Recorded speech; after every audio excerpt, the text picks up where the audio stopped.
with liberty and justice for all. Thank you. If you want to do roll call, please. Let's see. Member English? Here. Member Garshow? Here. Member Polanowski? Here. Vice Chair Greiger? Here. We have a quorum. All right. That's great. Welcome back, everybody. Sorry I missed the last meeting. We missed you. Yeah, I missed being here. So it looks like we don't have any minutes to approve from the last one. And This is a workshop, not a business meeting, so all of the workshop minutes will be held until the meeting in November for approval. thanks, Renee. Okay, so we've got Operation Fee Study. Yes, absolutely. Kathleen, did you want to tee it off, or did you want me to? Okay. All right. So we have online Christina. I'm not even gonna try with your last name. I'm sorry, Christina. She is with Raftellus and has been working through several of our fee studies, and so I'll turn it over to her to go ahead and present. She can't hear us. By way of background too, Devin, can you comment on the status of overall for the fee studies? Because we have studies going for many different funds, correct? Yep. So just to put this in context, is this one of many that are going to be shared? And when would we hear about the rest of the enterprise funds? So the rest of the enterprise funds, we did a change order because we had a request for some more information that went to commission, I want to say maybe at the last meeting or the meeting prior. And so now they're working through the requested changes, and we would bring that to this board when we get to the enterprise funds. They're going to be a lot more complex than what you're going to see today, but it'll be very full encompassing, and I just don't have a date of what workshop that'll be at just yet. Okay. Maybe we can pick that up after this. This is a good example, though, of one. Exactly. Okay. Yep. Thank you. Yeah, those fee studies we've been after for a while. Yeah. There's a lot of detail that goes into those, which is fantastic. And just so everybody knows, how much did the city spend for this study? And you can get back with us. Okay. if that's okay. Yeah, let me make a note to get back with you. Just gonna check on what's going on. Oh, still not able to hear the presenter? Sounds like she can't hear us. Oh. So while we're waiting, I guess I'll ask another question then on as you said, the fee studies have been in the works for a really long time. It sounds like a change order. I don't know who drove that, but at this point, given we have such a limited runway to implement, to making decisions for 2027, I guess I would love to have the opportunity to understand if there's a level at which we cut off change orders in order to be able to see information to move us forward versus just kicking this into another 6-month cycle that can't be implemented till the next year. Yeah, so as far as our wastewater and our reclaimed water, those are fees that aren't on our tax rolls, so that's something that we can just update by way of an ordinance.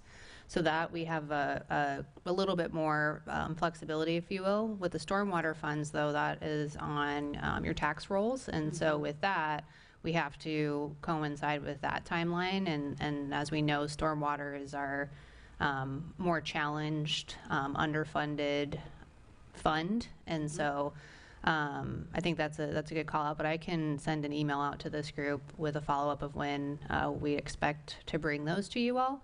We might need to do a special session or a special workshop for that presentation. It's going to be very lengthy, and so when we met with them, we spent 4 hours to go over the 3 funds. I wouldn't expect it to be that much for you guys, but it will be a full meeting, so, but I'll follow up on that. Yeah, I think that would be critical. Okay. Just a reminder to please speak into your microphones. Okay. Once those fee studies come back, Renee, does that require for the commissioners, does that require 2 readings in order to raise those enterprise fund fees? That's going to depend. I think for the enterprise funds, yes, they would be tied to the ordinance. The operating funds, some of them we're trying to pull out of the ordinance and put into a resolution so that it's much easier and quicker to create those changes in the future. Okay, thank you. Should we see if there's any, And Christina, can you hear us? can we see if there's any audience comments while we have, while we're waiting? Yeah. We typically don't take audience comments during workshops. Okay. I saw the little blurb on next door that said, come and let us know what your comments are.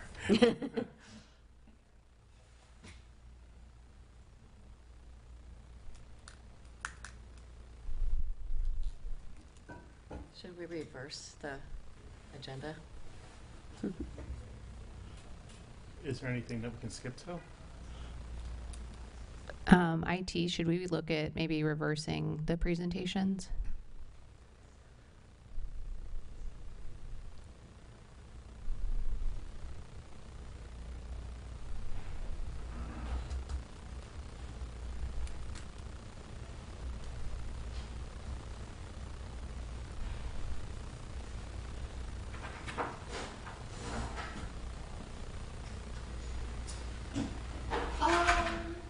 Yeah, why don't we switch? Switch the presentations? Are we committed to 1 hour? We'd like to stay within that time frame, just so. So shall I tell Christina then that she should be ready at 3:15? How much more time does she need? 5 minutes. She's restarting her computer.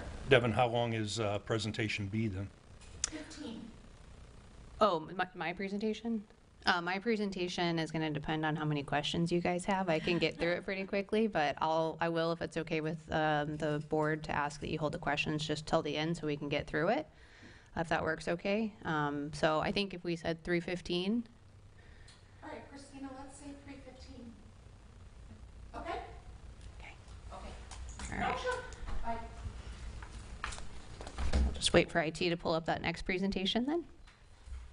So this is going to be our workshop number 2 with an updated capital improvement plan and our operating assumptions.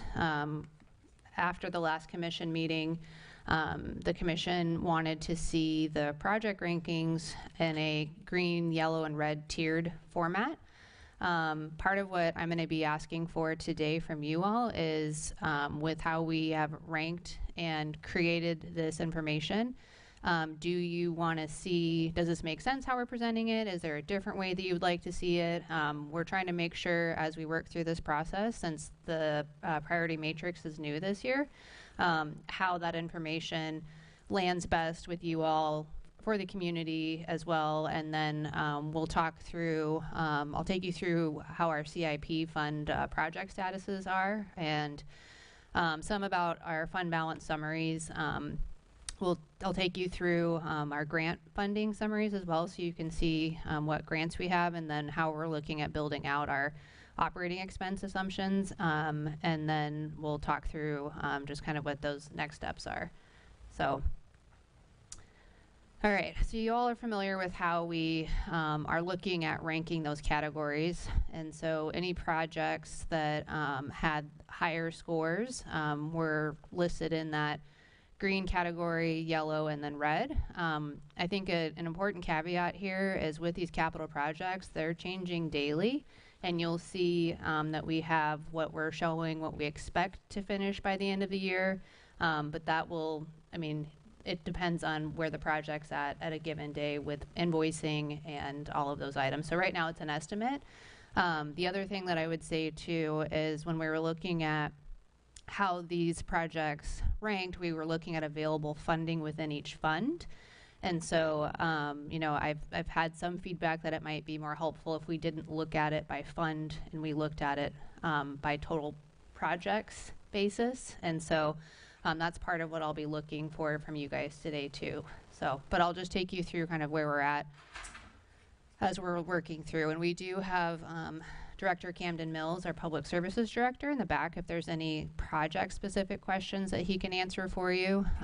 He also, as our city engineer, is a subject matter expert, and so when we're looking at these rankings, that is his fine work of going through and coming up with all those items. So when we're looking at these green highest priorities, you can see here that on each column we have our project name, we have our fund, the score, what the 26 budget is, and then what we're expecting to spend by the end of 26, and that item that says FY26 reappropriation, that is actually a dollar amount that we would bring over into the 27 budget.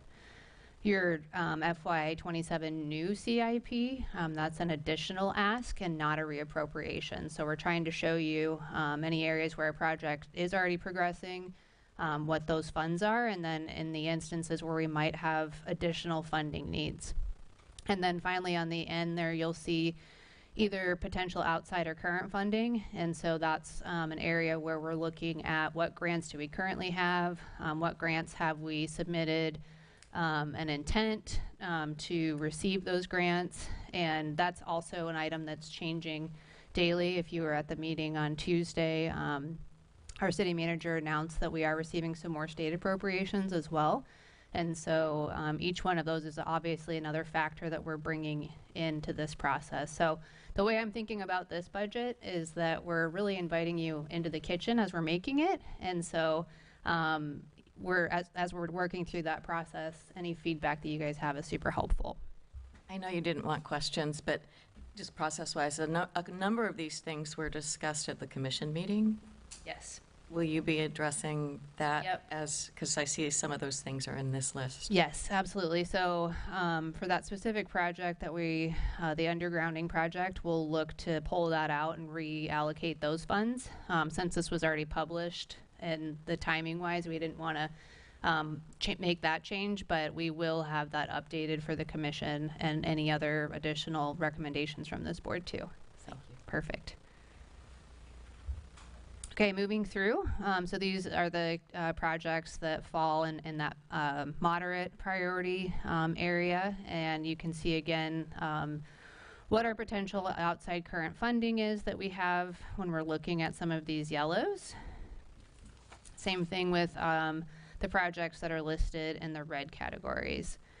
As we're coming through and looking through each one of these projects, again, as I mentioned earlier, we have the recommended to fund in 27 and maybe recommended not to fund.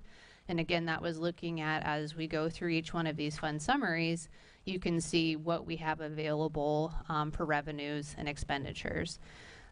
So as we're looking at our general fund, you can see that we are expecting about 8.17 million in awarded grants to date. We have some pending awards as well at the tune of 8.6. And as we're tracking with those pending grants, if those come online, say in the 27 process, then we could bring a reappropriation or a budget ordinance request for the commission to consider. You can see as well kind of the list of all of the projects that we have as a recommendation and then what that ending fund balance would be.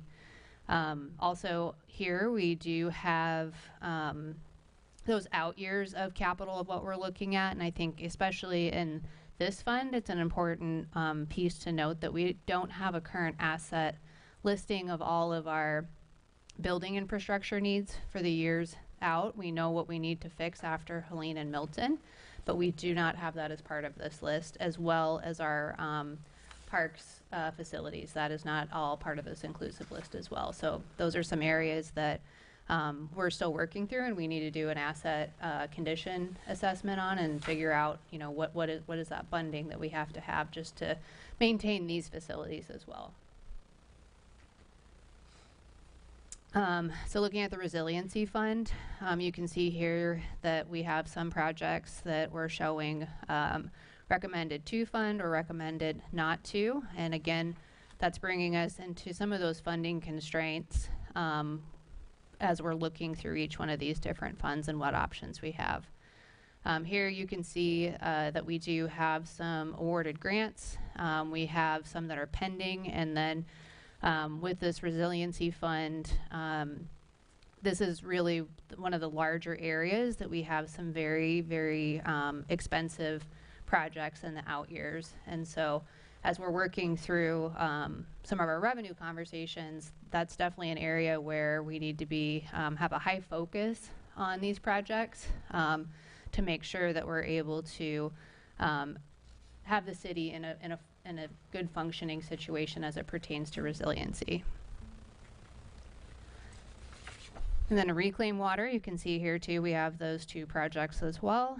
And so we were able to fund those just based on available revenue, so that's a positive. Working through here, we don't have any active grants, so this we're looking to fund just off of what we have existing. So in our stormwater fund, you can see that we have about five projects here as well that we are looking to continue to fund here in 27. Now, the issue that we have is that this currently does not have a transfer. So if we were to fund all of these projects that are needed and necessary, we would need to find either a offset from our parking fund where we have available revenue or the general fund. Sorry, I'm confused by that one. We don't, this is stormwater you're talking about? Yes. So you say that, would you repeat yourself then? I'm not sure I understood your point. So you have 2.268 million in the green list on the previous page that you had recommended to fund. And then, sorry, what are you saying on the next page? I'm saying that in order to complete all of these capital projects, we don't have enough revenue currently to complete all of these. So this would require either we don't do some of the projects or that we have to, that takes us back into that revenue strategy. Either we need to transfer money from parking, or this is, as I mentioned earlier, we know that our stormwater fund of all of our enterprise funds is the most severely not right-sized, if you will. And so this is just kind of how we're presenting this particular one. Okay. And on the I was specifics- misinterpreting, I guess, what the slides previous were, because I thought if they were in green, they were within the fund balance allocation on every slide, and then this one seemed like you said it wasn't, so these would not be all green, and some should go to red on this page, the page previously? Yes, yep. Makes sense But to anyone else? Or am I the only one confused? I see where you're confused on that question, and I think as we're just looking through some of these projects, this particular fund, and Camden would need to kind of talk about the project specifics of these, but it would be a recommendation that we either transfer money from parking or that we find it somewhere in the general fund.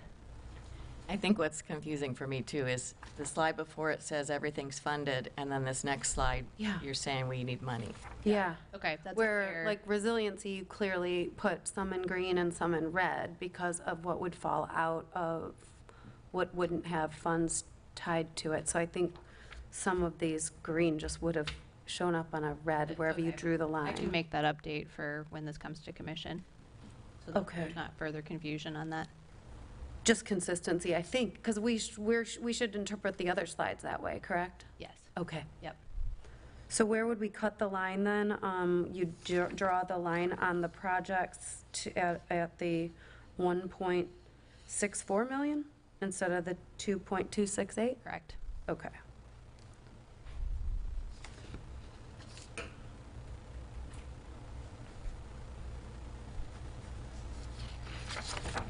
Okay, again, moving on into our wastewater fund, you can see here that we have a lot of our top ranking projects that exist within here. We have our 1, 2, 3, 5 based on the criteria. And so here you can see what we're recommending to fund and not. We do have some awarded grants and some pending grants as well within this fund. And we are showing that we would have a positive balance there. I think another important note as we were working through this with our public services team is their availability to do projects and with their current staffing. And so, as we work through this process, I think that's an important call out that if the commission and this board said we want to do everything, we would need to ramp up staffing in order to accommodate that, because there's simply only so many projects that they can conduct and complete given the size of our city staff. So I think that's another important piece to this conversation as well. And then in our parking fund, we just have the one recommended project in there, and we are showing this one has a pretty large transfer out of in the tune of about $7 million. Again, this is looking at, since we've just started working through changing our parking rates, without having a full year, we won't know, but we did try to project out based on the increases that we made. So that's a good estimate that we have there, but time will tell, how close we came on that. Okay, and then looking at, this is our total unfunded capital gap in our parking offset. So if we look at our total capital needs year over year, we have our unfunded gap, and then we have what we have available for parking as a revenue source. And so that net funding delta is taking parking into that consideration as well. And as I mentioned, this just doesn't include all full parks, facilities, and our condition assessment progress. Some opportunities to close the gap. We are already working through aggressive grant pursuits within the city. There's always an opportunity, as we had presented at the last workshop, for a revenue bond issuance, and what that modeling would look like if we were to do that off of debt capacity within our enterprise funds, or evaluate a general obligation bond, which would require a vote. Project phasing. This board and the commission could say we don't want to increase any revenues, and there's an opportunity to just not do some of the projects. Now, of course, we know that is not what staff would necessarily recommend, just in the sense that we have assets that need to be updated. We are working through, obviously, and that shouldn't say initiate. Kathy caught that for me. So we are already in progress of doing those rate studies and looking at what those capital deficits are. And then further, just continue evaluating some of the opportunities we have with the community redevelopment area, and then any other non-special ad valorem. So this is a kind of a opportunity for us to take a look and see with what we have for new redevelopment or estimated new revenue for the city of St. Pete Beach. And so these are projects that are approved through the commission, and we made a projection of what it would look like and how much that could impact our overall tax roll. I think it's an important caveat to note that obviously until these projects are built out, we don't recognize the revenue, but this is a good opportunity to see. And then on that max density 100 unit hotel, that's just showing if there were to be a mid-scale brand or an upscale brand or a luxury brand that's at that full capacity, what type of revenue that would bring into the city as well.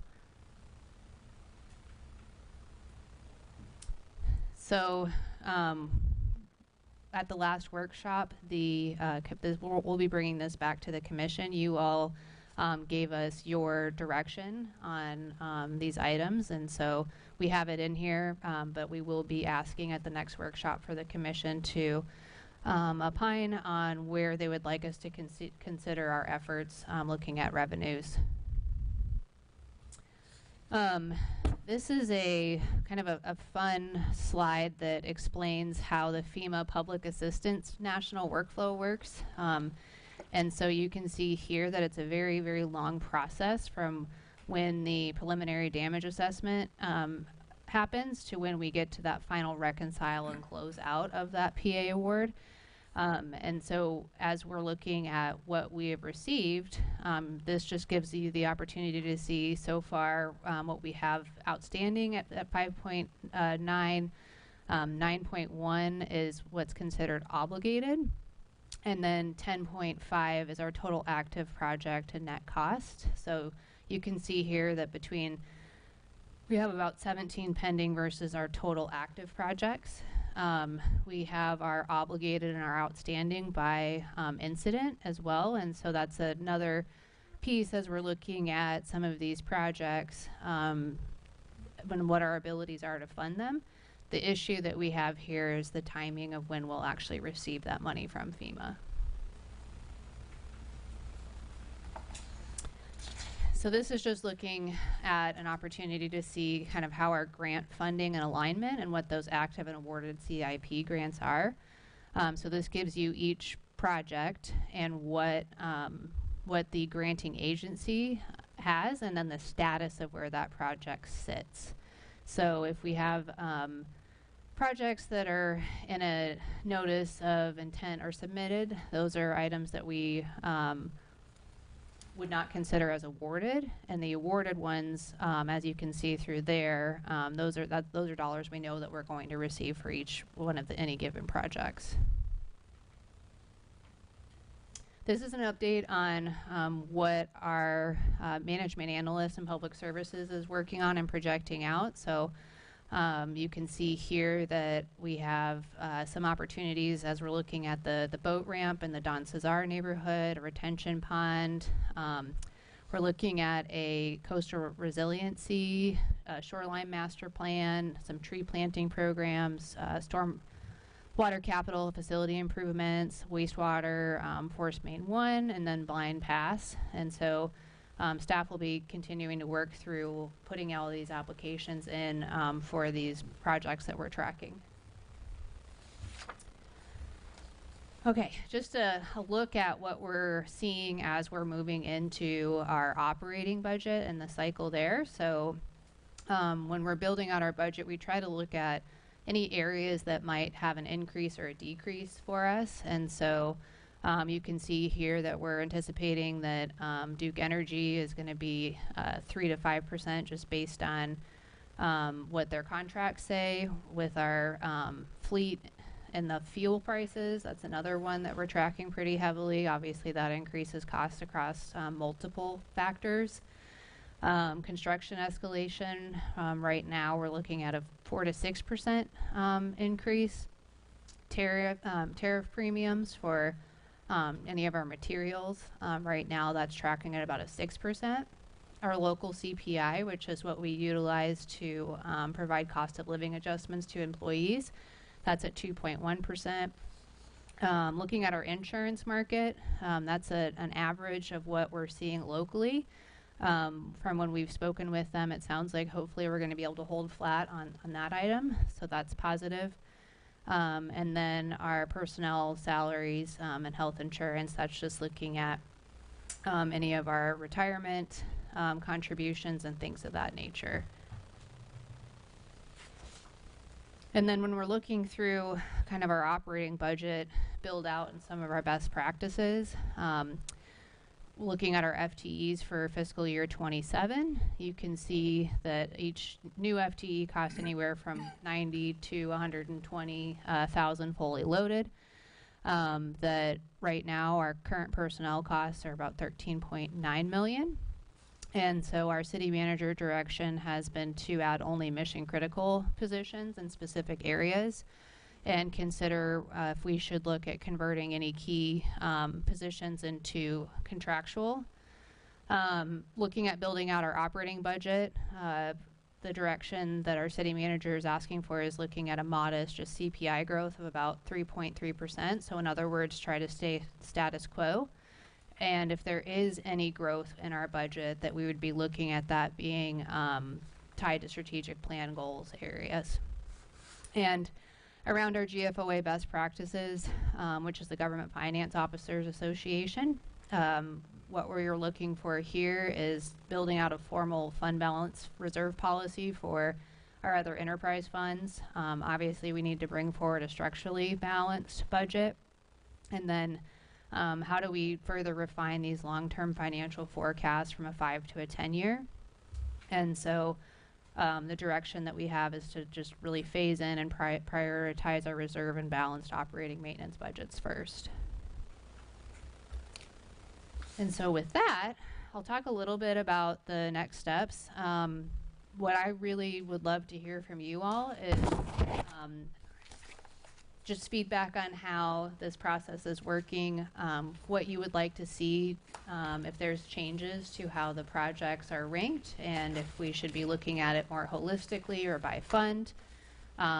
We will be bringing to you all, as I mentioned, the stormwater, wastewater, and reclaimed water operating fee studies.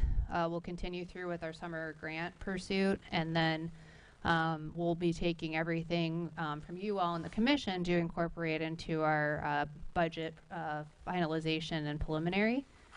And then depending on, we'll continue to look at modeling out if there is a desire or an appetite for any of the debt feasibility. And then at our next workshop, we would have incorporated all of you all's feedback, as well as we're tracking those capital projects, any changes that would have occurred that we expect to either be a reappropriation in 27, and so we'll just keep tracking that. And so with that, what questions do we have? I have them.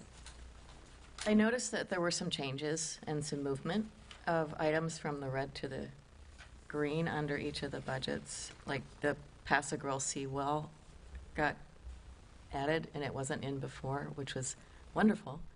So I'm wondering what drove the thinking around some of these changes. I think with that specific question, we would probably need Camden to answer. Okay, there's two more I have that Camden is going to have to help me understand too. Thank you, Camden. Thank you.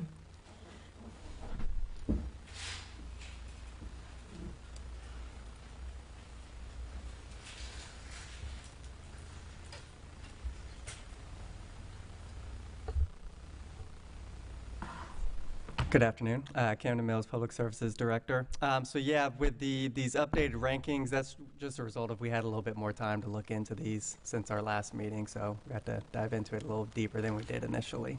Okay, thank you. That's helpful. And I was really happy to see the seawall brought back in, because there's a lot of my neighbors that were wondering when that was going to get included.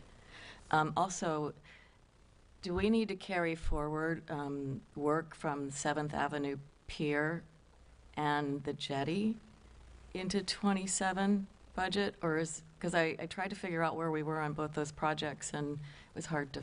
Right now, both of those projects are currently funded under a fishing pier rehabilitation project, so that would carry over.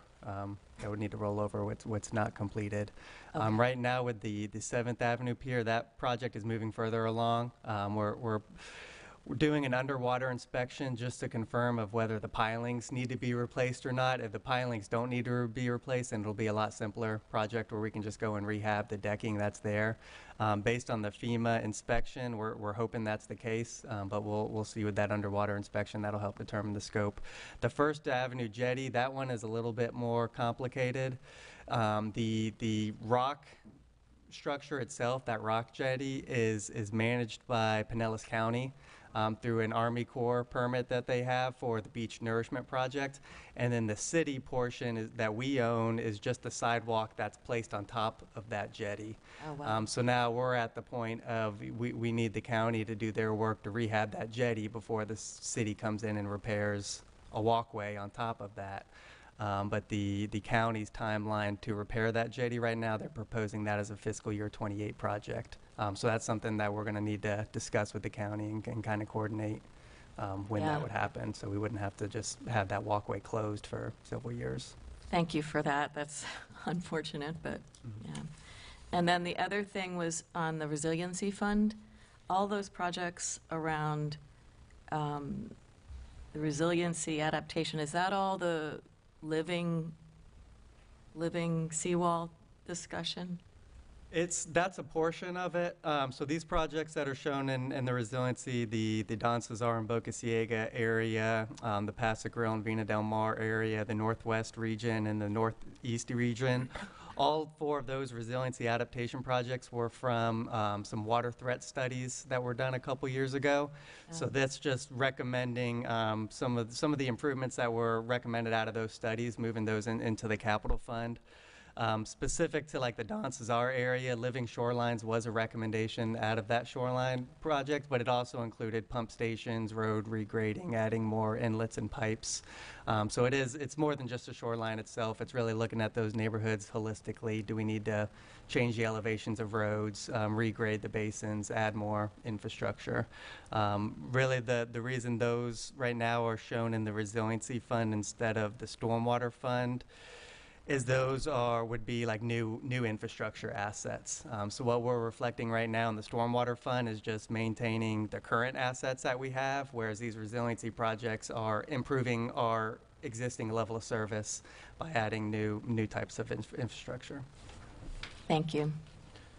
So to follow up on Ms. English's original question, so this is constantly a fluid chart, right? So It's a living, breathing document. This is going to, continue through the budget process. As we get closer to the end of the fiscal year, our estimates on reappropriations and rollovers, that's going to get tighter. We'll know when projects are going to be completed. So this is something that'll always kind of be a living, breathing. But once we get past the budgeting process, it's still going to be living and breathing. Okay. Kenben, under the yellow moderate priorities, line number 23, roadway rehab, what roads? Is that just the cap that's been putting on them, or do we have?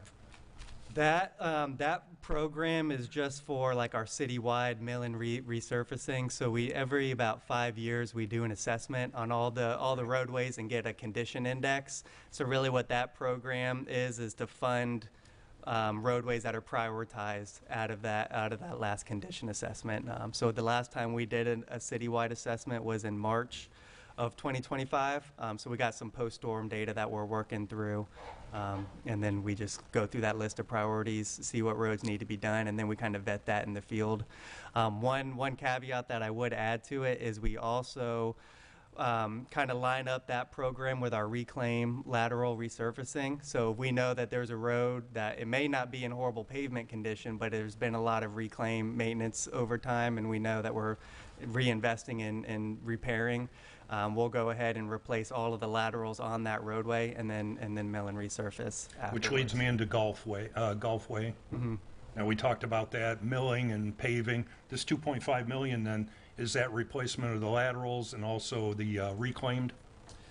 The for the Gulfway specifically, that wouldn't need as much utility adjustments as some of our other local roadways, just because of where the utilities are located in that vicinity.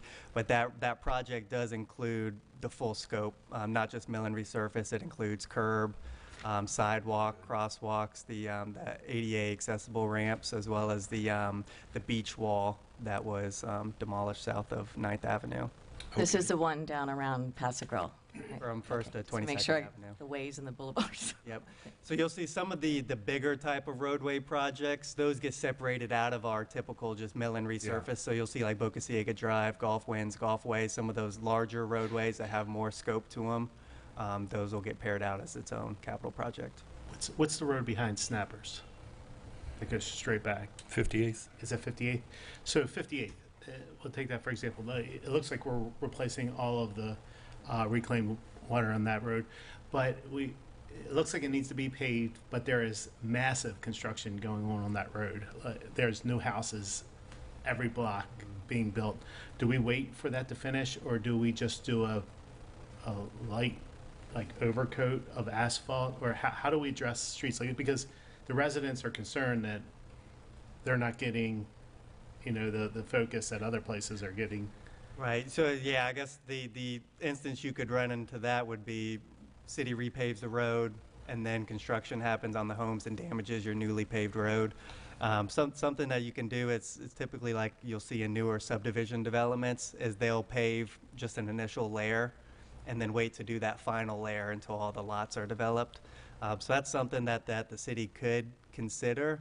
But the issue with that is a lot of that is outside of our control. You know, that's something that's easy to track on a private development when you're doing new construction, but we don't necessarily know the timing of when all these houses are going to be completed. So that's something we could structure the program off of, but that's difficult to know right now. I think if we structured that, we could look at a certain percentage of homes that have been applied for, the permitting process has been applied for, look at that percentage then, and then make a judgment call and offer that up for a budget item to repave 58th when there's X amount of permits that have been completed.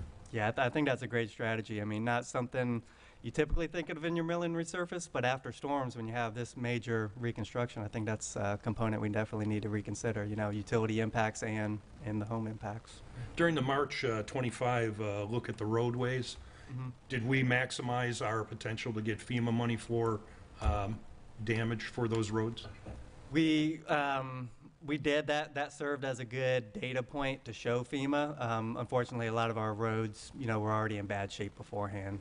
But overall, that is one asset that we're actually in better condition, you know, relative to some of our other ones. Our priority, I think it's maybe outlined in our comp plan, but it's in the description for the CIP, is that we want to maintain a satisfactory level, which is a rating of 70 or higher. And right now we are at that level, so we need to, you know, if we invest in this program, we can maintain that. Okay.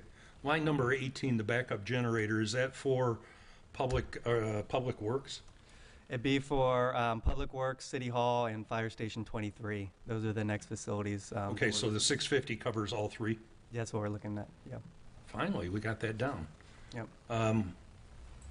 Has anybody talked with you about DRMO, Defense Reutilization Marketing Office? No. Okay, maybe you and I and the city manager could have that discussion about utilizing government excess and surplus equipment and things like that. There's a big DRMO depot in Jacksonville. Okay. And sometimes we can get equipment like emergency generators. I went online, I looked at it, I found 50 kW generators and things like that. I know that we need a structure, we need a fuel cell, we need the generator, we need the switch, so there's a lot of items. But those items are available through excess government stuff. So maybe, Renee, could we set up a meeting with Camden, myself, and city manager when it fits her schedule? You would need to go through her assistant for that. Okay, thank you.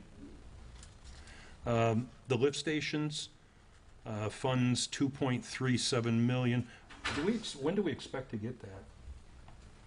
And I'm sorry, Renee, or Devin, I can't remember which slide I got that off. No, you're okay. What project was that? I'm sorry. The lift stations, when do we get those funds, 2.37 mil? We don't have a date on that one yet. That's a date or a program we applied through the state. It's funded through FEMA, through the state Department of Emergency Management, through their hazard mitigation. So we've applied and we're working through them on that, but we don't have an idea on when they'll be awarded or when we could expect the funds. And that's really the case for a lot of those hazard mitigation, either FEMA or FDEM type grant opportunities, is we just don't have good solid timelines on when we could expect to receive those funds. Maybe we could leverage that question to Representative Cheney's office and get her to put maybe a push on it or give it a little state attention on our behalf. I know those lift stations are very important. Mm-hmm. Right now, we do have the funding within our capital program to do the work. And then we would just, if we were awarded the grant later on, then we could, you know, request for the reimbursement. So at least it wouldn't hold us up, you know, from Right. doing the work. But Okay. it'd be nice to know if we're getting the money. That's all my questions for Camden. Okay, I've got a few.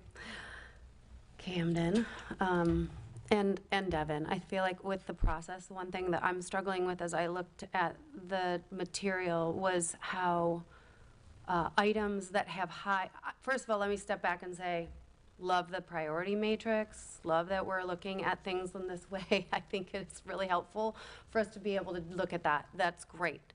What I'm struggling with is how certain things with a lower priority are making it into quote unquote like a fund cut where other items are getting dropped off. For example, in particular, I'm concerned we've got this resiliency thing that we're throwing around that word and a fund that hasn't actually been funded as a fund for many years.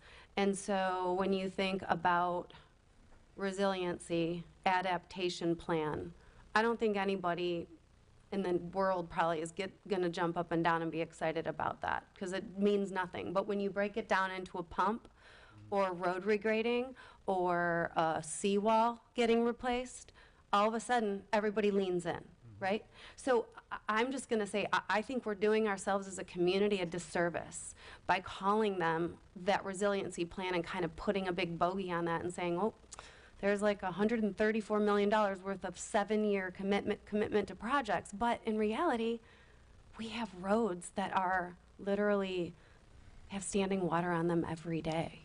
And I heard you say like it's new infrastructure, but I don't know that we can just look at that as a pure cost. And I know I haven't phrased this as a question, but I'm more just a concern that we are missing the mark with this if we just look at this as cost rather than how are we avoiding future costs and repairs.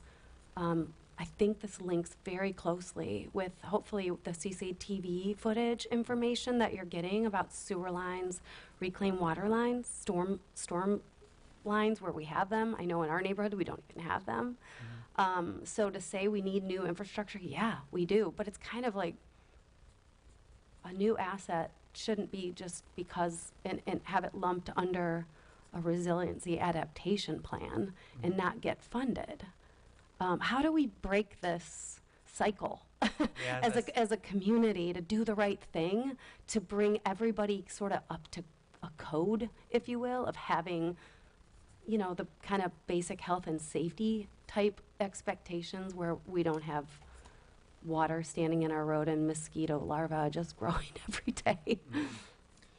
Yeah, no, I think that's a great point. Something I think policy decision that's going to have to kind of be evaluated on how we show those projects. And as it's structured now, they have that resiliency fund, but I mean, a possibility could be not have that and just have those projects spread out into your regular funds.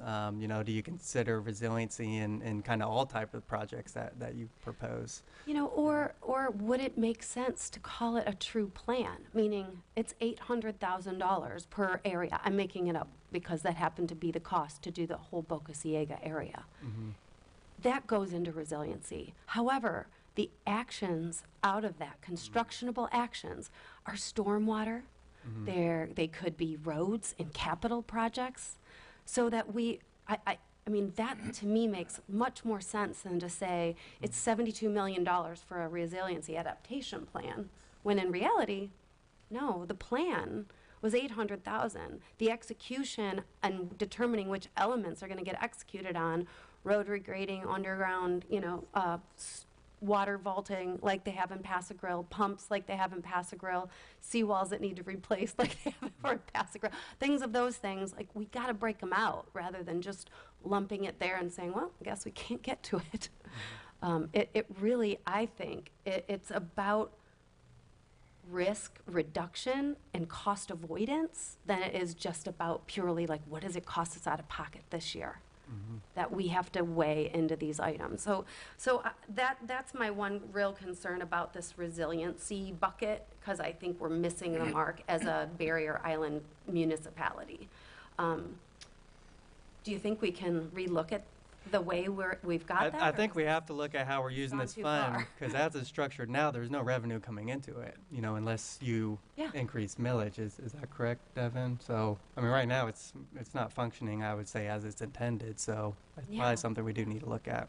Yeah, I mean, I'd just say, well, then, like, can we actually get more clear about, I don't think resiliency adaptation plan, let's fund a plan. Let's fund the constructionable plan through that tool, but the actual construction needs to fall under capital or stormwater or wherever else we've got the kind of dollars that fund those things. Does that make sense? Or I don't know what else the board here thinks if I'm It's making sense. resonating with you guys too on that? Okay, I think that would be a great recommendation to make, to relook at those big lump amounts over the next 7 years for the 4 different chunks of our city and break it out into really what does it cost to get a relook at that area and what does it need to not have roads that flood, maybe as the most basic thing. That's all I'm asking. Okay. Okay. Outside of that, I would love for us, before we like pigeonhole ourselves into funds, I really feel like maybe we missed a step 1 of just looking at the project list. And because you've done the hard work as a city to get the priorities, but to decide to draw a line at 65 points versus 55 points or something, and having a good heart-to-heart, like I know the undergrounding conversation happened to get teed up, so now that's struck. So some of these projects, you could probably, you know, you're cheering about a road rehab line item and you've got a seawall. But, you know, I look at this and go, okay, but maybe some things above it didn't get funded because of the way that it fell into a fund versus our city structurally like needs this to be a think we had- priority. We as a board had that meeting about 2 years ago where we did Okay. go ahead and shift those lines. And we shifted those lines, just like you said. We found that it made more sense to go ahead and move them into what they were, because what we were finding is the projects need to dovetail together to prevent, let's say, the flooding. You know, there's baffle boxes, there's cleaning, there's scoping, there's all this. So we went through this and racking and stacking them with Camden and with other folks from the Public Works to help us to understand where we get a synergistic effect of those. So that's where those numbers came from, is about 2 years ago when we redid those. Okay. So, but does it make sense to you all that, like, if something's rated a 59, but then we're able to fund, because of the funds, a bunch of 40s, does that make sense for us as a city to do that, for example? I don't know, I think And it should Devin can we have answer a more- that. Can we take funds? I know we can, there's a process for moving these things and that kind of stuff, but do we want to be?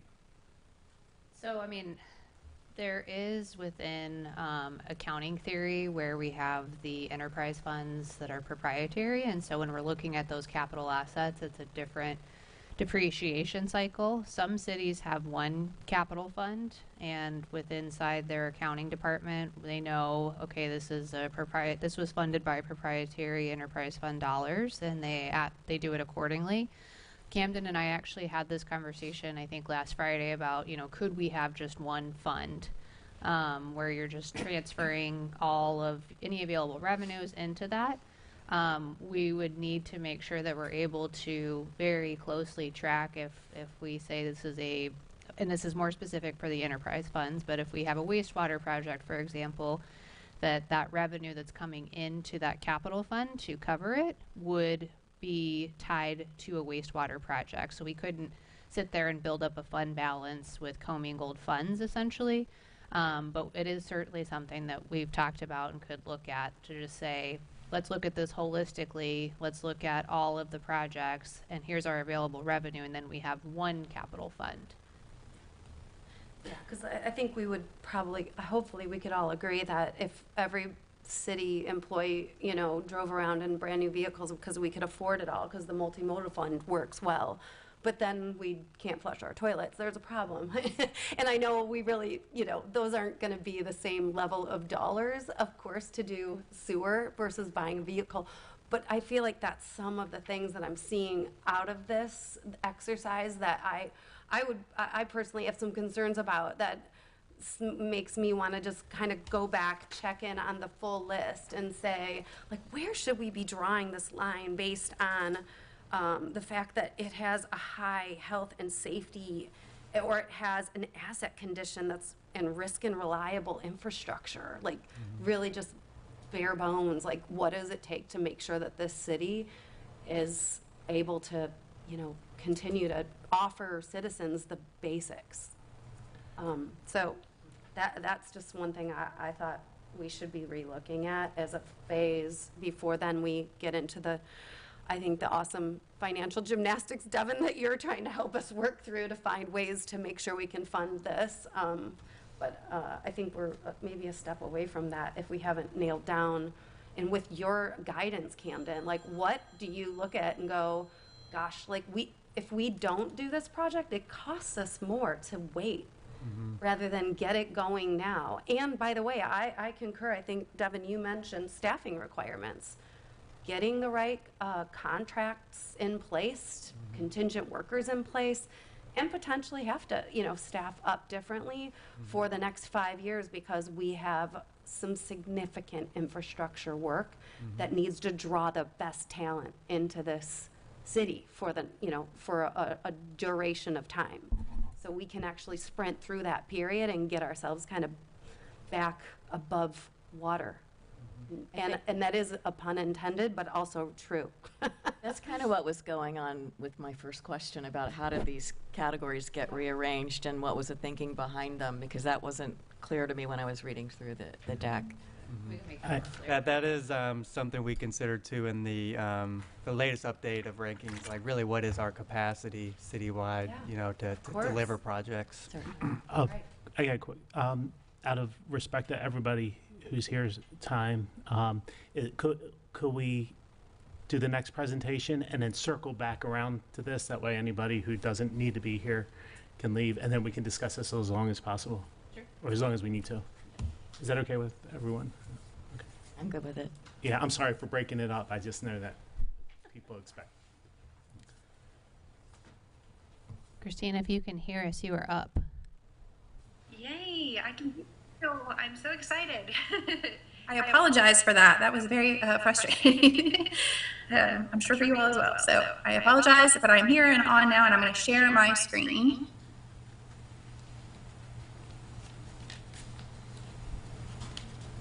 Okay, can everybody see my screen? Yes. Yes. Yes, we can.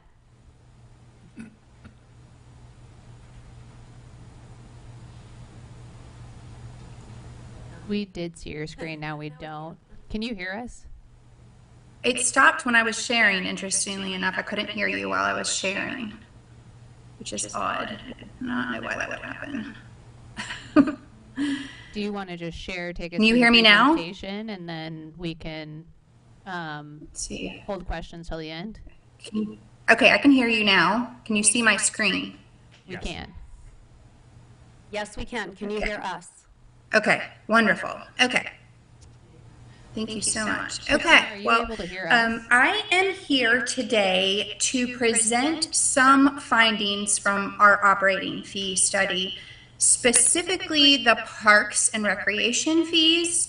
As you may be aware, we were looking at and have been looking at and reviewing all of the city's operating fees, but the Florida legislature decided to throw a little bit of a wrinkle in our plans and pass some regulations regarding specifically the community development fees and how those are based and calculated. So we are going to take another look at those fees specifically, but wanted to go ahead and move forward with the parks and recreation fees and getting some new fees implemented or rate adjustments implemented there. So this today is just going to be focused on the parks and recreation fees. So I'm just going to briefly go through the study, some of the benchmarking that we did against peer communities, to talk a little bit just about what those fees look like today, the cost recovery analysis we did, our fee recommendation framework, and then based upon the fee recommendations, what the revenue projections may look like. And then at that point, we'll open it up for questions. Okay, just to provide a little bit of the overview, again, we were engaged by the city to complete a comprehensive operating fee study with the following goals: aligning costs with the users of those services, adjusting the existing fees to reflect true cost of service, to generate some additional revenue to fund your municipal operations, review those fees against neighboring communities, and create a plan for adjusting fees as necessary. So we followed a 7-step approach throughout this study. During the initial engagement, we had a kickoff meeting, at which point we categorized fees as high priority or low priority. So the two that fell into the high priority were the Parks and Rec fees, as well as the community development fees. And then the lower fees, the lower priority were sort of what we kind of grouped together as miscellaneous fees. These are all from that sort of Appendix A fee schedule. And then in that meeting, we also defined the scope. We did a full policy review, evaluating your current fee structure, and identifying some areas for consolidation and new fee opportunities. We collected a lot of data and met with both Parks and Rec staff, so primarily Mandy, and some finance staff.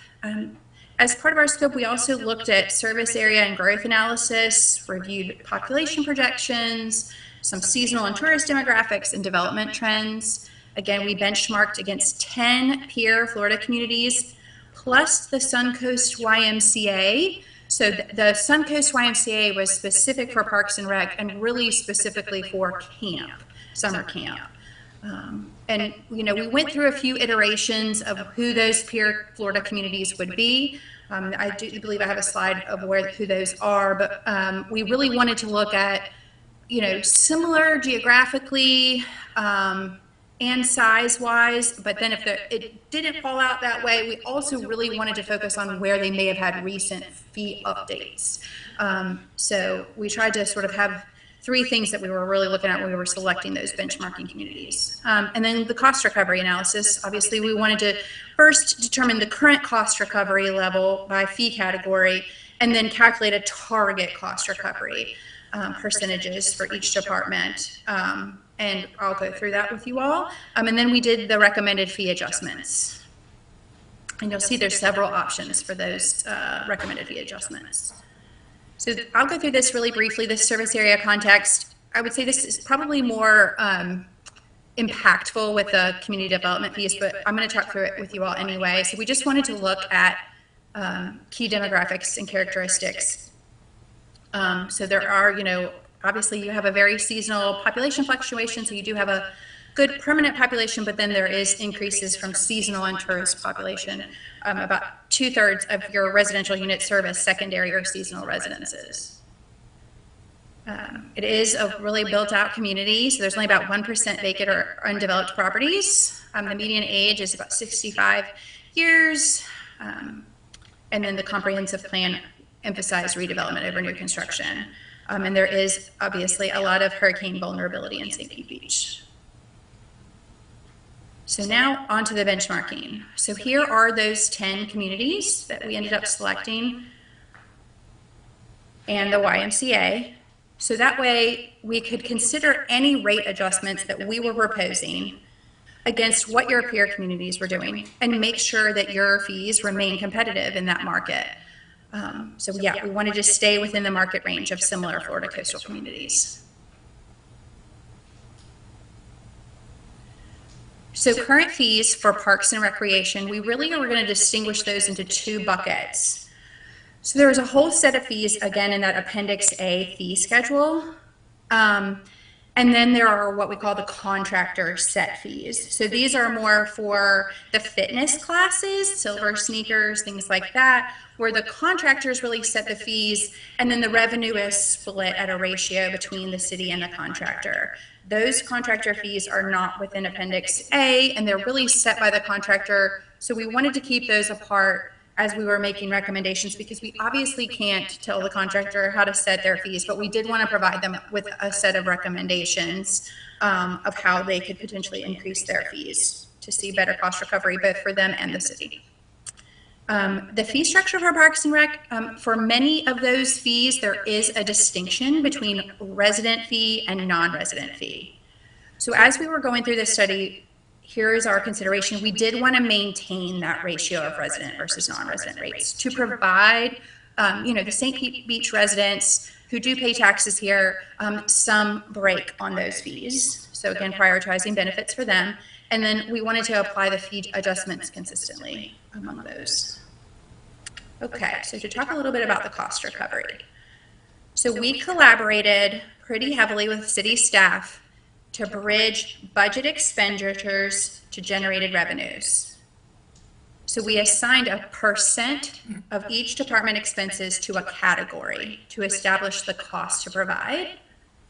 So to calculate the current cost recovery, we divided the total allocated revenue divided by the total allocated expense. So here are those categories. So every fee was categorized into one of these 7 service areas for the purposes of this cost recovery analysis. So we have pool or aquatic, the recreation programs, camp, gym, facility rentals, special events, and beach weddings. Then we used an industry standard methodology to develop the target cost recovery. So we really tiered based upon who benefits from the service. And this is based upon American Planning Association and National Recreation and Park Association models. So at Tier 1, these are parks and recreation activities that benefit the entire community. Things like parks, trails, open space, playgrounds, where it's open and everyone can enjoy them. Excuse me. So really, the industry standard is to target 0 to 20% recovery for those, because we want them to be primarily tax funded. For Tier 2, it's considered a mixed benefit. Things like youth sports and fitness classes and camps. So we targeted about a 70% recovery there, and I'm going to go into these a little bit more detail in just a minute. And then the Tier 3 is things that have an individual benefit. So where people choose to rent a facility, or adults who participate in sport leagues, or people who want to have private lessons. So there we're going to target 100% cost recovery where they're fully user funded. So again, here's Tier 1. Because it has a high community benefit, you're really not wanting to charge people, right? We don't want to charge children to come use a playground. And so St. Pete Beach does not currently charge for anything, any benefits associated with this tier, which does align with the industry standard. Tier 2, again, is that mixed community benefit. Industry standard cost recovery is usually between 30 and 70%. And these are the examples of some fees that we assign to Tier 2. Day passes, camps, after-school programs, pool fees, youth sports, and the special events, like Breakfast with Santa. And then here's that Tier 3, the individual benefit. So the industry standard there is to target 70 to 100%. So we put facility rentals, private lessons, fitness lessons, and adult sport leagues into this tier. And then here's what that looked like. So within each of those 7 categories, for Tier 3, those with the individual benefit, we targeted 100% cost recovery. And those within Tier 2, we were targeting a 70% cost recovery. So for pool fees that fall into Tier 3, they will need to increase by 590%, as an example. Or for pool fees that fell into Tier 2, they'd need a 383% increase. Beach weddings are receiving really good cost recovery, so they're sitting at 0, as you can see. But everything else had a slight adjustment. So once we had the target cost recovery, we wanted to develop a fee recommendation framework. And we developed 7 options per fee for the consideration. So first is full cost recovery in the first year. So reaching that target cost recovery in 1 year. Part 2 is a phased in cost recovery spread over 3 years. It spreads the increase over that phase-in period. Right now, the model has it as a default of 3 years. I'm going to go back to this. As you can imagine, a 590% increase in 1 year would lead to some significant customer sticker shock, right? So in some cases where we needed to, we wanted to spread that out a little bit. Benchmark Max was looking at those benchmark communities and setting a rate potentially based on the maximum identified peer community, right? So if, it needed a 590% increase, but all your peers, were only maybe 100% higher, we wanted to see that. So again, that the fee could remain competitive. We wanted to allow for an override option if the city wanted to enter in a specific dollar rate or percentage increase based upon your own specific knowledge of customers and usage. So that we did want to provide for that. Keep current rate. Number 5 is obviously no change. Number 6, remove or consolidate. This is for fees that we wanted to remove or consolidate so that we could streamline the fee schedule a bit, particularly where their fees may be unused, or we could merge similar categories. And lastly is an inflationary increase.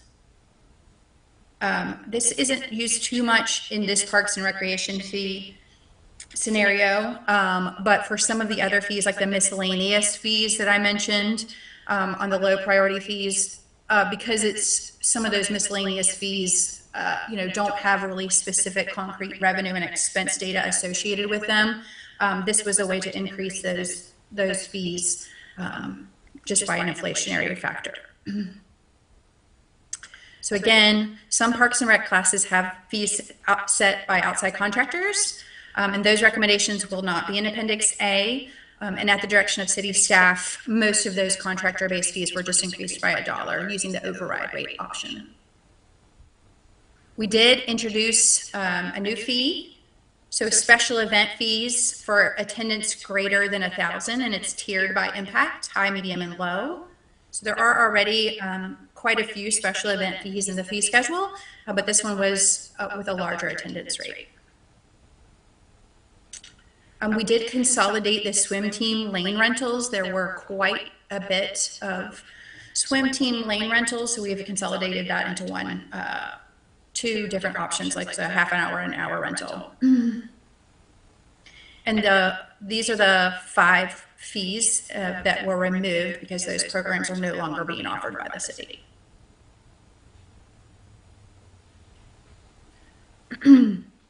So for the revenue projections, we did use available 2025 unit data provided by city staff. I will say I don't believe this was audited unit data, but it was sort of the best that we had. So we just assumed the same usage in 2027 for the projection using the new fees. It's important to say the gym was closed a lot of 2025, so we didn't really have any usage data for that projection. And then the aquatics budget was not pulled out and extracted from the other budget items until 2026. So the expenses for 2025 show $0, just to explain that when you see that in just a second. In some of the recreation programs, we just didn't have usage data. There's, in some cases, the fees show sibling discounts for camp and after-school programs, but there was no breakout for that. So you can see here in the top row, the pool obviously has 0 for expenses. So here in the first column is the 2025 allocated expenses, the 2025 allocated revenues, and then our projected revenues for fiscal year 27 based upon our fee recommendations.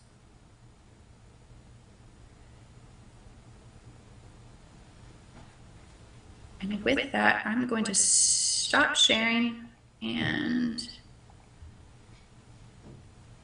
see if you all have any questions. So my first question, I don't know. I just want you to explain that the 2 major data points that we have, the first one was from 2020, which was the year that COVID happened, which was population and tourism data. And then the second one was from 2025, which was usage, which was the year after the storm. Do you feel like these are accurate numbers that we're working with? I think there was just a lot of issues, evidently, with the gym being closed. I think there was a whole new budget process that came online in fiscal year 26, from my understanding. So I don't think it's 100% the most accurate and probably reflecting, I don't even know if accurate is the right word, but reflecting of what is the actual usage, but I think it's probably the best data that we have. And I don't think we're going to have any other data to use. I guess, could we use 2024 data instead of 2025 data? Because it would be more accurate at that point, wouldn't it? I still think there would probably be some. Is it 2023? some of the data still just wasn't extracted then. We could extrapolate though, like you said, off of 2024 up until about, September, late September. But anyways, well, yeah, I don't know what this is based on in terms of current number of users, but yeah, to see this level of increase. And I guess I'm surprised, so our pool had 0 expenses? Like, we do have a pool though, right? It was under, It was captured altogether. So it was just recreation. So it's lumped under that $456,000 line? Broke out recreation and aquatics. Thank you, I okay. thought the pool got refinished in 2025. It did. Okay. So it's just under that $456,000 amount that you had on that revenue projection page for allocated expenses for fiscal year '25? I don't know that the pool resurfacing would have, since that would have been probably amounted to being a capital project. But we could follow up on that. Unless Christina knows, she may. Christina, I want to look at this, I'm sorry, Tim. No, I was just going to say, it would be less expenses because it was being resurfaced, so we won't have to do as many chemicals and. Christina, in the fiscal 27 projected revenues, those are projected based on what? The current situation, the current fee schedule, or? Our recommended fee schedule. So we assumed the same usage from fiscal year 25 to fiscal year 27. And then we just said, okay, so where if you have the exact same usage in 27 that you had in 25, this would be the revenue that you would receive. Same usage with increased fees. So yeah, it's based upon the fee increases. Yeah, I- that'll be interesting. Where are those fee increases? Is that slide 21 is what you're saying then? You should have received a table with the Appendix A fees, read the recommendation, I believe. We didn't get the Oh, we didn't, appendix. yep. Do you have that, Tim? Separately. I didn't see that one, yeah, either. Here, I can see if I can pull it up. We haven't seen I can those. So I want to Okay. follow that let me up see with if I can- with a question, please. So a 590% increase for Tier 3 on the pool. What is the pool fee? Okay, let me just pull it up. Give me just a second. It's $1. If it's 60 cents. Yeah. It's not Yeah, gonna but break then- the bank, but yeah. You go to the gym, if you raise the gym from $1 a day to $5 a day, then it's starting to become uncompetitive, and then you have less people going there. That's what I'm trying to see. Yeah. I can get the proposed Oh, sorry. schedule to you for Monday morning. That'd be good, because we really have nothing to compare or contrast with without those numbers. I'll pull it up in just a second. Yeah, I'm just going with my experience from the gym. It's $10 a month, and most of the places around here charge $45 a month. So if we raise it 500%, you're not competitive anymore. There's going to be less people using. Can you hear me? I'm sorry. There's going to be less people using the gym, so the revenue is actually going to go down exponentially because of Unless you just competition love looking out at the water when you work out, which you don't get to do anywhere else. at my house. Anyhow, I hear what you're saying. I agree. I think that we have to assume if we increase the usage might change, and/or we're going to have to rely on Mandy and creative marketing strategies to attract new users, to make up, or make it more exciting to be a part of it. And there's just a whole packaging of what would have to come to bear. But I absolutely agree. We can't be operating in this crazy deficit, it looks like. When we look at expenses versus revenues, yeah, that's not healthy. I mean, I'm looking at the pool. This is it. I'm looking at the pool. Can I don't know everybody what we see? charge per visit for a non-resident, but I know North Shore Pool charges $90 for 10 visits for a non-resident. Just pull it up now, at least, so we can kind of peek at that. But So if I heard correctly, these are, the percentage increases are staggered out. In some cases. So in some cases, we did a full increase. In some cases, we did a phase in. In some cases, we may have done a benchmark. In some cases, we may have done an override. So we didn't apply a standard full recovery for everyone. So it was variable, and we looked at it closely to compare to the benchmarks to make sure we weren't really going above your competitors, so that everything could be reasonable. So here, daily use visitor fees. So I've broken it down. You can see there's the current resident fee, the current non-resident fee, and then the recommended fee. And again, this says 2026 here, but obviously it's going to be in 2027. So this is 2027, 2028, 2029. So it's going to go from $1 to $5 for Christina, are you able residents. to say, 2 to like, 10. put a benchmark next to this that says, yep, that's what they're doing in TI and everywhere else? I'm wondering if that could be an inserted column to help us better just see in light of that, because obviously at first blush, you're like, wow, I mean, it's a big jump, and I appreciate that that's maybe what the situation is. We've gotten over our skis, as they say, from expense and revenue, but this may just shut us down, if it goes to this level. If there isn't some clarity of, as you stated, let's just say that we're benchmarking with others, other gyms Right. or other options. Yeah, and we did a full financial rate model. So there is a full Excel rate model that can be shared with you as well that sort of has a lot more of those details, because there is just a lot of detail that went into the study. But it's hard to put, into a report, a lot of that. But so that can be shared with you, I think, as well, so that you can get a better sense of what we looked at and where. At a high level, though, are you saying we would be competitive from your analysis Yes. at these levels? Yes. We never selected anything that was like extravagantly above with benchmarking. Like that, we always had the benchmark max. Well, I can't say always, because not every fee is an apple to apple.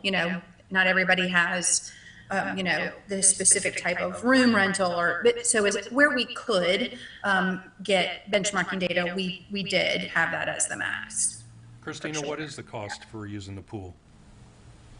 Okay, let me scroll down to there are a lot.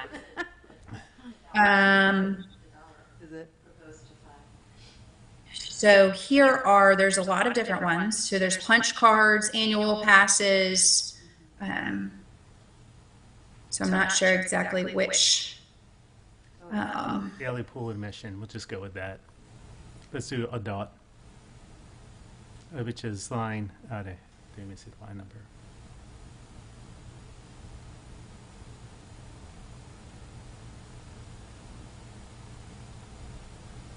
I see it. She wasn't highlighting, like youth $3 or adult is $4 for a daily. Well, yeah, the daily pool admission is what you're looking for. I'm sorry. Yeah, did you Right go with here. that? It would go to like $20 then for an adult, or $20+ dollars. So yeah, we went from 3 to 5 for youth and senior, and then 4 to 7 for adult. Oh, So I don't think we recommended it. it. 90%.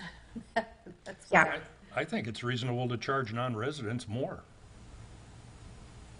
We just stuck with the ratio again of like what it was originally. But yeah, we certainly could look at doing that. So, Does that make sense to everybody? We're already paying taxes. This is a pretty extensive rate list. Maybe it just would simplify this overall. I used to audit governments. That's why I'm here on this board. I used to audit governments. That's why I'm here on this board. And we did a lot of these, like the PAL programs and stuff like that we audited.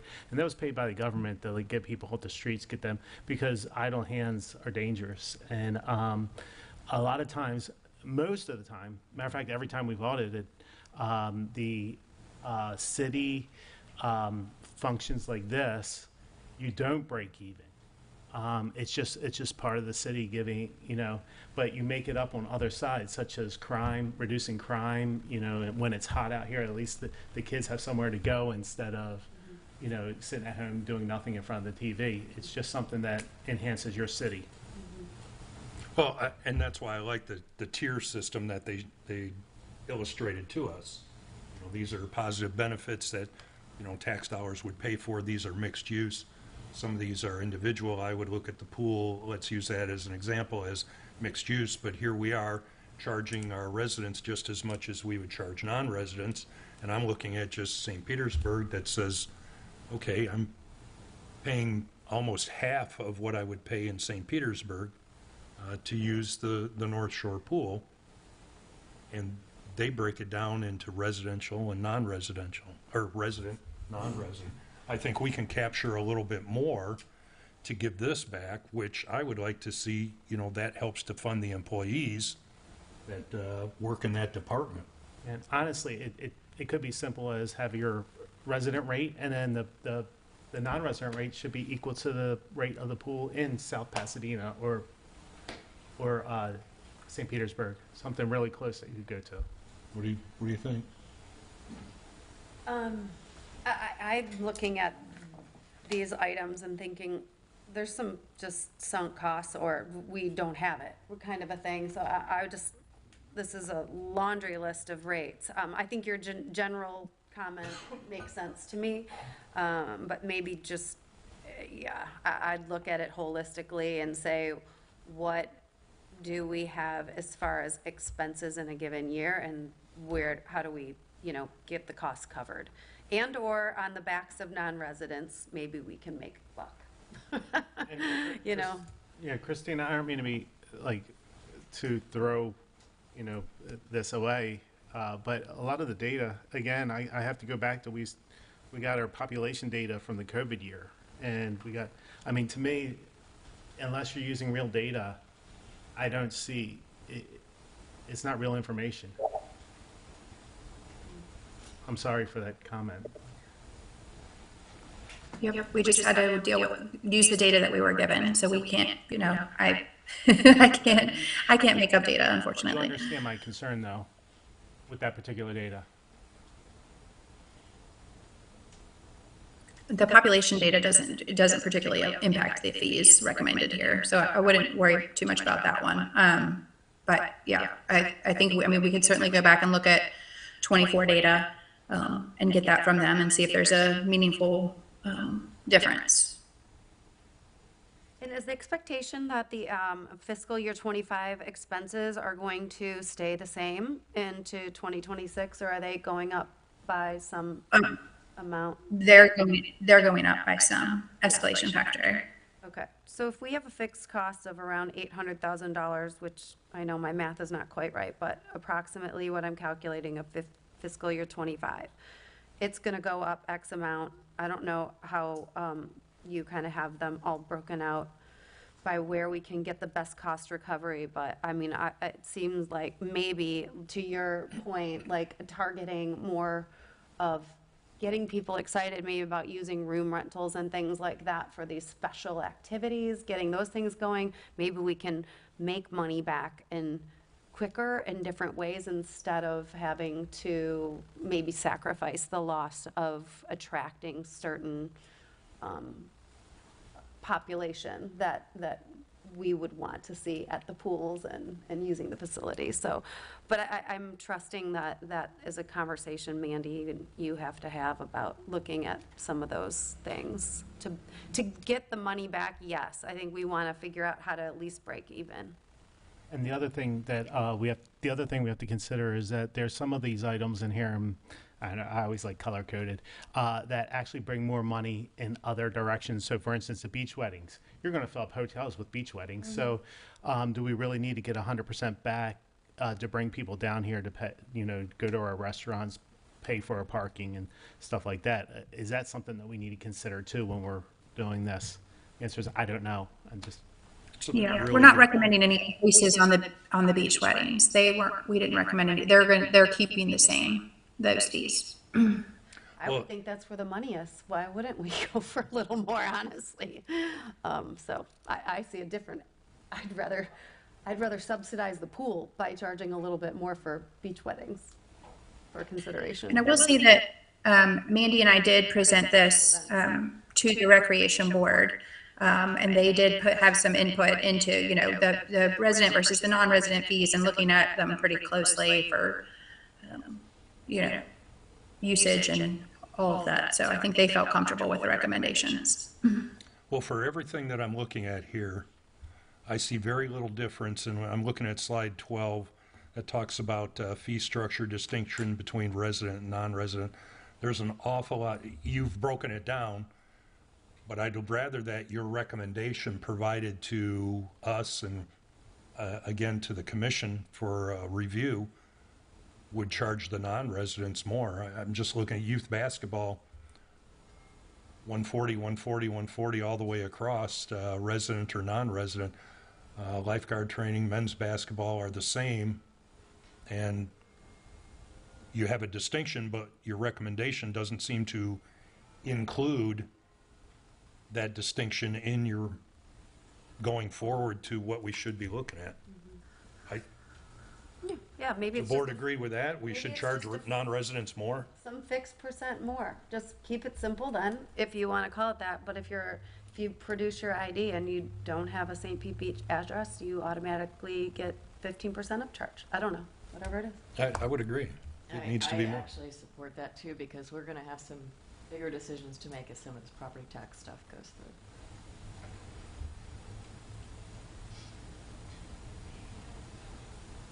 I've been trying to capture Food some for of thought. the information and notes, and so we can, staff can circle back together and work through some of these items. Yeah.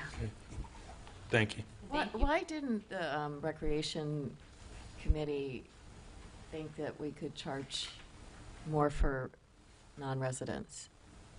Do we know why, the rationale there? I'll have to follow up with Mandy on that. That's the board that she manages. Okay. So I'll find out and Just out of curiosity, you know, what the rationale is. And each one of these have a different manager, right?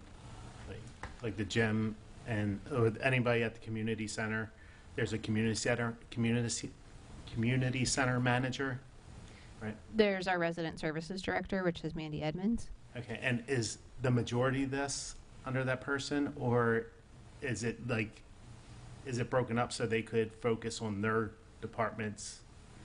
As it pertains to Just like South- resident services, yeah, it's all under her. That'd be very difficult for her to do all the detailed work in there. Can I make a recommendation that we adopt as a board, maybe? And that would be to put this non-resident, resident issue in front of the Parks and Recreation Board folks and ask them to come up with their recommendations, because they know individually what their each district centers on. And let's get their feedback before we would make a recommendation to the commission. Does that sound reasonable? Renee, what would be the way to do that then? Is that through Devon, or can we pass that? So you wouldn't be passing anything, but you can just achieve consensus to recommend that this goes to the Parks and Recreation Board. And then we'll have to coordinate with Mandy on calling her board back, because I believe they only meet twice a year. I love that idea. I do think as the finance committee, we want to encourage them to find a way to at least be a break-even contributor to the city, if they can be, with that goal in mind, and see what they can do. And to me, that's either attract a bunch of new users at a lower rate, or increase the rate and try to maintain, or get some higher quality, maybe programs where we can charge a little bit more to offset some of the other. There's many ways they could go about it, and I think they would be the ones to do that. And our goal would just be try to not be an item on the budget that we have to be subsidizing. Would be at least my perspective. I don't know if this committee agrees to that, but. Well, I'll review, and maybe all of us can do this. Let's review from the city website what the Parks and Recreation, what their tasks are to provide to the commissioners. And maybe budget's not one of those. You know, maybe that falls within our bailiwick alone. But we can check on the website. Let's all do that. And then if we could, are we allowed to talk as a board through emails and stuff like that? No. Okay. So how do we get that information cycled back? Or can we put that on the next workshop? Let's do that. We'll put that on the next workshop as an agenda item to go ahead and coordinate with them. Once again, I'll research it and I'll find out if that's the appropriate thing to do, if they have any input on that. But I think we have that board for a reason. Let's utilize them. I'm going to be one more thing about the men's basketball and youth basketball is, especially for men's basketball here, it's tough to find a whole group of people that can play competitive game in this small island. Are we causing more harm by raising that than we are?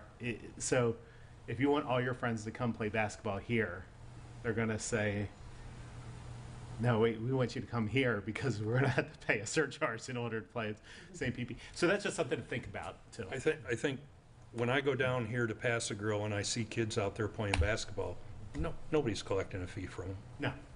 No. I see these as leagues and things like that. Or is it in the gym? I thought this was in the gymnasium. I don't know. I look at the Pass a Grill tennis courts and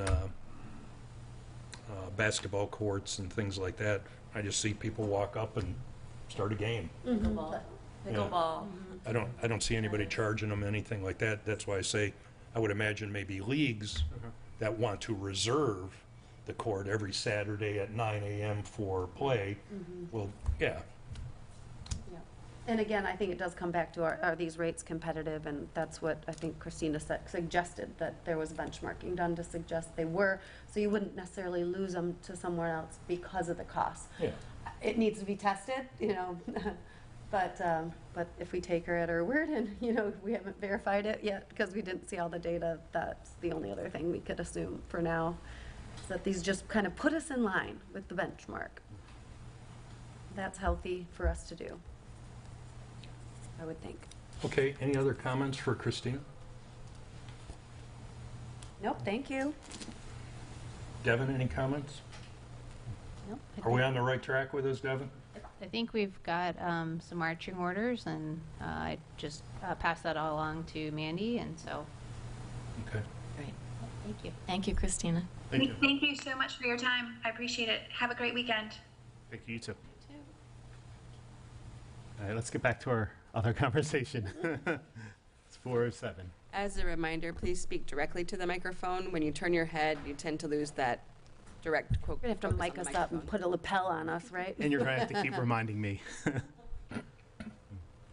Okay, I had just a couple more things, and then I know it's getting long. Sorry. Go ahead. But as I'm looking at this process, and if I were sitting in the community right now, I'm thinking about, there's a couple of things I would love to have us tee up, and this, I'm going to be looking at you, Devin and Camden, I think, on this, because I think what we as a community hate are surprises, right? So especially when it comes to our pocketbooks. But more so, we hate the fact that if we, and I think we all don't like surprises like, oh, hey, we need to emergency address our sewer systems or something, which I feel like kind of came upon us recently. So my ask Camden, or at least my thought, and maybe you already have this in the works, but I know the CCTV work going on in storm and sewer have been underway for months now.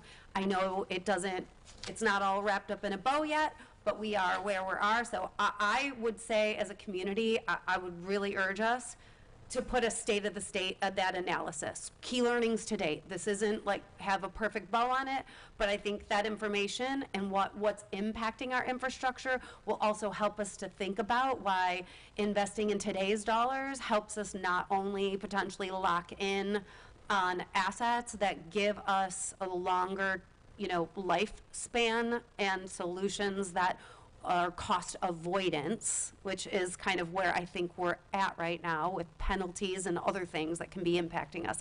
So I think everyone should hear about that soon and not be having that just like teased out, say in September and October when basically we have no ability to influence and excite the community to say why they want to lean in and pay an extra fee or potentially be assessed.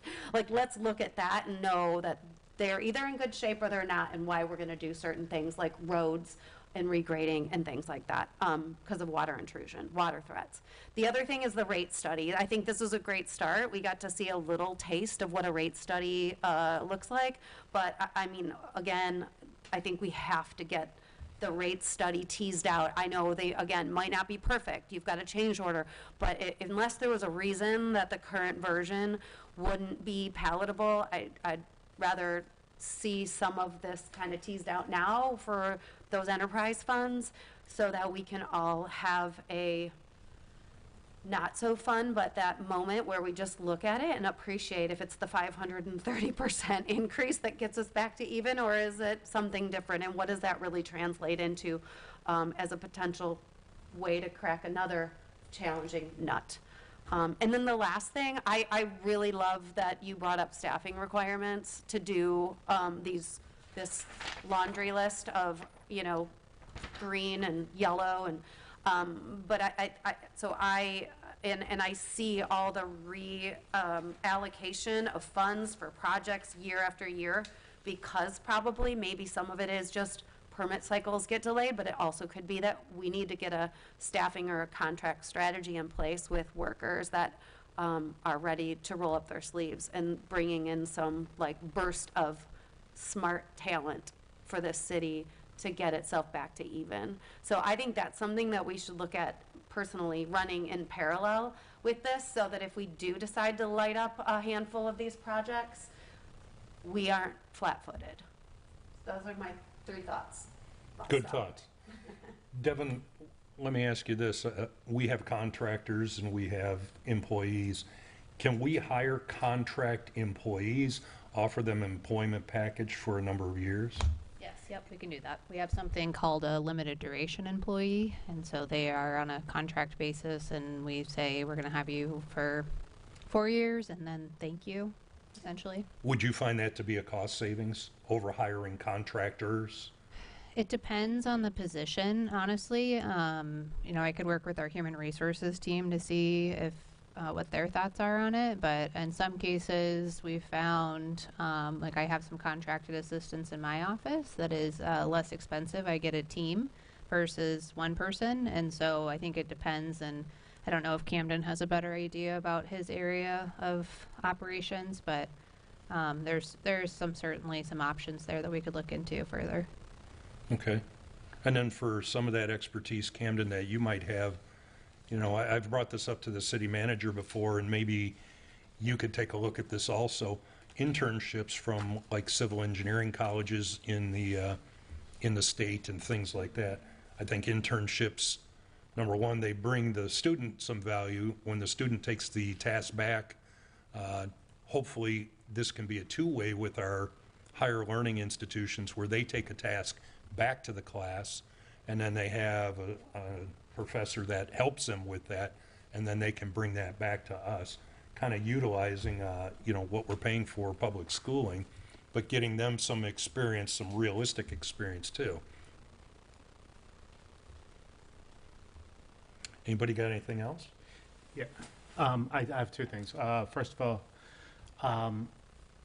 Devin, can you argue why grouping everything together holistically is better than grouping things as a fund? My preference would be to keep it as a fund. As a finance director, I think the thought process was, you know, and you know this, when you're looking at GFOA and GASB and all of those items, GFOA has recommendations around look at your projects holistically, but then on the other side of that, you have the governmental accounting standards boards that says keep your funds separate. And so it can be a little challenging, especially when we look at those enterprise funds. You know, what I think a great recommendation would be is if we took the resiliency fund and put it together with the capital fund, since they're both governmental. We don't have a funding source for resiliency per se, and we start with that process. I think it would be I think we could look at the list altogether, since we are having to subsidize our wastewater, stormwater, and reclaimed water projects right now with general fund. So I think you could look at it together. From an accounting theory, I would, my preference would be to keep them separate, but I think we could move forward with saying, if that was a recommendation of you all, let's at least bring resiliency and capital into one fund. And then as we're looking at the available revenue from the general fund, instead of just saying, hey, we're going to transfer that to capital first, we could look at it more holistically and say, should it go to stormwater? Should it go to reclaimed wastewater? Since there's not restrictions on that transfer from the general fund. Is that a okay? Yeah, I agree with you. I strongly agree with you, and you would have had to make a great argument for me. I thought you were going to go the other way around. Fair enough. So I always say that before we get rid of a fund, that we should see what the history of the fund is, why it was created, because there might be a reason why it was created, and it veered from there, and it is where it is now. So maybe what happened isn't exactly how it is going, and maybe they did it for a purpose. So probably next meeting we would like to know what the purpose of that resiliency fund, when it was created and why it was created. Okay, I think there might have some comp plan reasonings behind why that fund was created, and the intent was any new ad valorem was meant to be pushed into that fund, but we haven't changed the mill levy. As you guys know, in fact, we rolled back last year, so I think that's the intent, but I'll have a thorough explanation about that fund. Yeah, I know that some in other places that they got rid of funds and now they didn't get the appropriations that they thought they were going to get because they couldn't prove things out. My other comment was Can that I just comment on those two things before Yes. we move on to the next? Just real quick, because I appreciate that you brought that up, because I do get the value of breaking it out into the funds. I think it was more just to say, one, as a city to look at I think as a city commission, they need to look at the priority projects and in general, decide like what's critical, because I would still say, even if we have, I'm not saying you use multimodal funds to go fund wastewater, okay? But I think to have a smart list to decide where are we drawing the line, and when you look at it more holistically, I think that that's a dialogue that should happen so that we are having the right community investment. Then apply the fund intelligence to it, right? So yes, agreed with this. The second piece, though, is on that resiliency factor and that fund, and I'm not saying get rid of it, I'm just saying put what belongs there, which if resiliency starts to become every seawall, every pump, every road regrading, every, all the things that currently are under general and stormwater, then that should come out of resiliency. And that's why I think some of the items that are categorized under resiliency need to get broken apart into really what they are. Some of those dollars really should be falling under a stormwater new line item, and probably the $800,000 plan itself could be for resiliency, Oh, for example. That's all I was, just to clarify, as we work through the ideas, that might help us I thought identify what to fund. I thought in the very beginning you said that you had what you wanted from this meeting was us to figure out if we should do it by fund or holistically. Well, I think as we're just looking at the rankings specifically, yes, yeah, and so I guess that is the question. If we peel back that transfer that I've already recommended into the general fund or into the general fund capital fund, should it instead be that we're funding all of the top however many projects, and then I make those transfers accordingly? Which is an option, and I think that gets us maybe more towards where Kathy were looking at it and saying, how did this project that ranked higher than this one fell off the list, but then this one came back in? I think that might give us that holistic approach, and I would be happy to send out kind of even an exercise to you all if you wanted, just to see, so that you're able to play and say, if I fund these projects, what does that look like and how does that affect the bottom line? But for the next meeting, or even actually really for the next workshop for commission, if it makes sense for us to say, okay, here's how much revenue we have together out of the general fund and our enterprise funds, and then that's where we draw the line for now until we have more direction about what the appetite is to increase any revenues. Does that make sense? Yes. Okay. So that'll be the presentation then that I will give to our commission will be around that from the recommendations and the conversations we've had today here. When having some insight into why things get moved Sure. would be helpful for me. And then my second comment was the gentleman that spoke before our last meeting that brought up the umbrellas. I've been every time I ride my bike and I walk up and down the beach, I think about that conversation. And he's 100% right. Like I see sometimes there's 15 umbrellas right next to past. What was the background of the umbrellas, real quick? That you pay $40 a year, and he said it was supposed to be $40 a year per umbrella that you put up, which makes more sense. And Same thing with the chairs and. Okay. so next to Paradise Grill, sometimes there's 15, and then sometimes there's 45. So it's been driving me Like some nuts. kind of an annual permit to have your business there is what you're saying? Yeah. It needs to change okay. Yeah. And then also, I'm just gonna put this back out there. If you want to rent your house, I think there should be a permit in order to do that. Permit fee inspection. Because especially after the storm, when there's mold growing in houses, you got people renting houses with children, babies. There should be some sort of accountability for the city on that.